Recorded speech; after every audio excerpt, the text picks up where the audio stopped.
I'm excited to get this video out because a lot of people asked about improving their stats, how they do it, how do they actually look at improving their funnel stats. So that's what this video is all about. So just a few notes. Before you watch this video, make sure you watch the previous videos and the advanced solo lessons. That will make you understand how important improving your funnel stats really is. And this is kind of a thought pattern, if you like. It's a thought pattern behind the way you should think and look at split testing. So your first funnel will never be your best. Too many people just make a funnel and roll with it and then assume everything's not working. You need to split test. Always, always, always optimize. You should always be optimizing. I'll probably say this loads during this video, but optimizing is the absolute best thing you can do. The best internet marketers on the planet are optimizers. You will learn to love it. So if you love optimizing like I do, I firmly believe that that is what makes you a good internet marketer. That is what makes you a profitable internet marketer. What you should be optimizing is everything. Everything you have control of, you should be optimizing, from server pages to load times to text to buttons to sales processes. You know, you should be optimizing and testing everything. Optimize every type of funnel and every type of advertising. So it's important when you think of optimization, most people think of the funnel, but you should optimize the funnel around whatever advertising you got, because the stats will always be different. And you optimize your advertising as well. When you go through the other training in Evolve Solo Ads, the traffic methods, you'll see how important optimizing really is. And the whole reason some things work for some people and not others is optimization. The amount of time you spend optimizing. Everything comes back to figures, and the figures get better with optimization. So what do we need to optimize? The first thing is traffic. The more the better. The more you get, the quicker you can make choices about whether something's working or not. If you're not getting that much traffic, you can still optimize, and you should be. It's just that it's going to happen at different rates, and you may apply different confidence levels to know whether something's working or not. We obviously need a point of conversion, so that could be a sales, that could be your point of conversion, your opt-ins, it could be visits to a page. You have to decide what that conversion is, and obviously for us it's opt-ins most of the time. For Evolve Solo Ads, it's opt-in and sales, so there's different points of conversion. For every single funnel, there's different aims of that funnel. Sometimes you can get a better opt-in and your sales will actually get worse. Generally, the better opt-ins, the better sales, but that's not always the case. You need a tracking tool. So obviously we use ClickMagick, and for Evolve Solo Ads we'll be using ClickFunnels internal track, and we'll probably also teach some other tracking tools as well.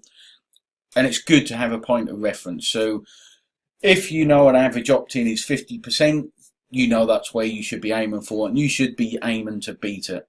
If you've been in the solo ads for a while and your previous best opt-in was 56%, you know that is what you need to be aiming for and beating. So you're going to have a point of reference. So you'll always have these points of references. If you're starting a new sales funnel, you'll have an idea of the EPC. If you're starting an offer on a network, you'll have an idea of the EPC. So you're always trying to get close to what you know is possible or beat it.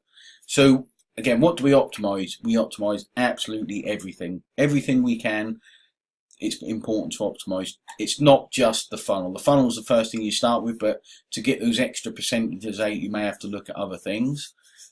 You optimize different traffic sources. So this is important. Solo ads, for example, on the same funnel would act very differently to Bing. So you have to optimize and track according to your traffic source. You track these differently.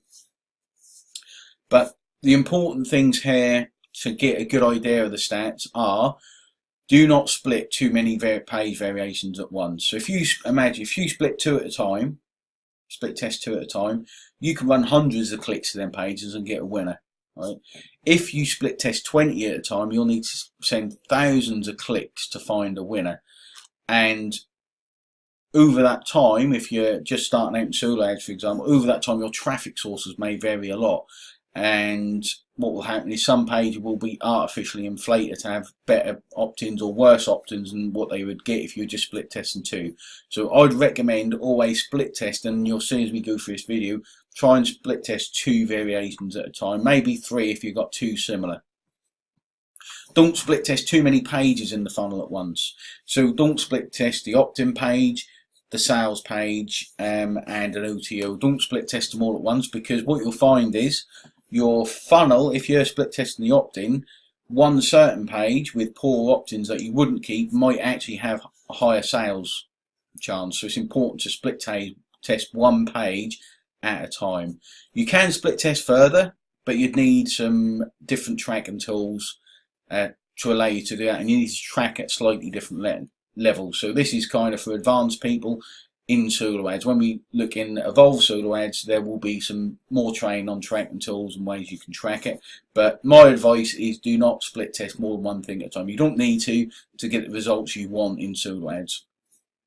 And always start with a page with the biggest impact. So don't start on your left behind page of your left behind page. That'll get so little traffic, it won't be worth it. The ideal place to start would be your opt-in page, because 10% there means 10% more clicks going through your entire funnel.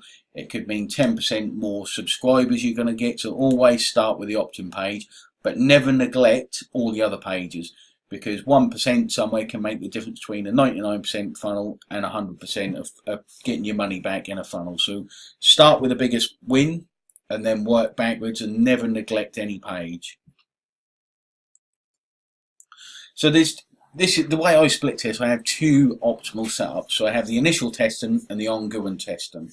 So in the initial testing, we split test 50-50, 50%, 50%. So if you run 1,000 clicks, 500 clicks of one type, one page, 500 clicks to another.